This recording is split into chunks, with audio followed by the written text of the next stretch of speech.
السلام علیکم سامعین، آج ہم آپ کو بتائیں گے ویلنٹائن ڈے کے بارے میں بہت سے اقوال ہیں۔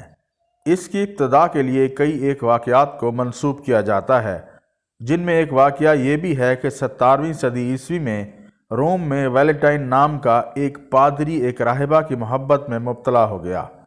چونکہ عیسائیت میں راہبوں اور راہبات کے لیے نکاح ممنوع تھا، اس لیے ایک دن ویلنٹائن نے اپنی معشوقہ کی تشفیع کے لیے اسے بتایا کہ اسے خواب میں یہ بتایا گیا ہے کہ 14 فروری کا دن ایسا ہے کہ اس میں اگر کوئی راہب یا راہبہ جسمانی تعلقات بھی قائم کر لیں تو اسے گناہ نہیں سمجھا جائے گا۔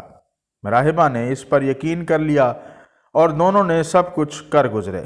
کلیسا کی روایت کی یوں دھجیاں اڑانے پر ان کا حشر وہی ہوا جو عموماً ہوا کرتا ہے، یعنی ان دونوں کو قتل کر دیا گیا۔ کچھ عرصے بعد چند لوگوں نے انہیں محبت کا شہید جان کر عقیدت کا اظہار کیا اور ان کی یاد میں یہ دن منانا شروع کر دیا۔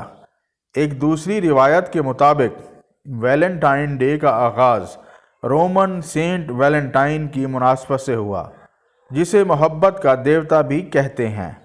اسے مذہب تبدیل نہ کرنے کے جرم میں پہلے قید میں رکھا گیا، پھر سولی پر چڑھا دیا گیا۔ قید کے دوران ویلنٹائن کو جیلر کی بیٹی سے محبت ہو گئی۔ سولی پر چڑھائے جانے سے پہلے اس نے جیلر کی بیٹی کے نام ایک الوداعی محبت نامہ چھوڑا، جس پر دستخط سے پہلے لکھا تھا تمہارا ویلنٹائن۔ اس کی یاد میں لوگوں نے 14 فروری کو یوم تجدید محبت منانا شروع کر دیا۔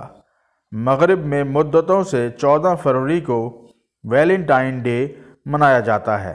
مزید دلچسپ معلومات کے لیے اردو انفارمیشن کو سبسکرائب کریں۔ شکریہ۔